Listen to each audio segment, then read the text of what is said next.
person's legs, yet he crawls out the door every day. This seemingly bizarre behavior is the only way for him to escape. He tentatively pushes the door open and steps out, only to find himself back inside the very same room. Could it be that the two rooms have identical layouts? Yet no matter which door he exits through, he always ends up back in this room. He suddenly realizes he might be trapped in a death loop. This sends him into a state of panic. He was just here to fix a doorbell, and now he's caught in this nightmare. Frantically, he starts running, trying to break the speed of light to escape, but soon, he collapses from exhaustion. Then, he calms down and starts thinking of a way out. He discovers that anything thrown out the door eventually comes back into the room. He even starts trying to amuse himself out of desperation. He tries pushing the door while inputting a code, but it's utterly useless. Enraged, he smashes the wall with an iron awl, but the solid wall remains completely unscathed. He tries using calipers to measure the distance between the two doors. However, this proves completely ineffective. In this oppressive environment, without a phone, anyone would crack within 2 hours. Soon, the torment drives him to the brink of insanity. Just as he's overcome with despair, suddenly, the door opens. Several people in hazmat suits walk in. In his daze, he even forgets to call out for help. Just like that,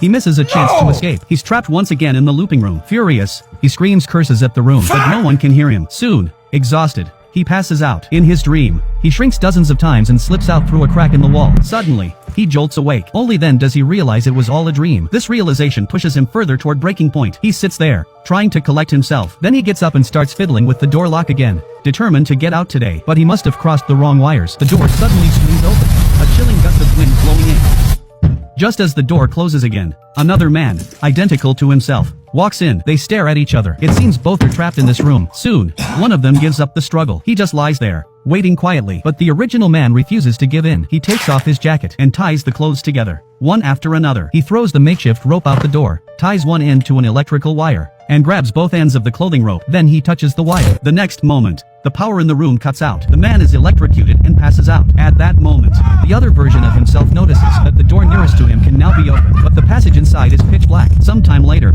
the original man gradually regains consciousness. He tentatively opens the door in front of him. This time, beyond it is a scene filled with warm sunlight.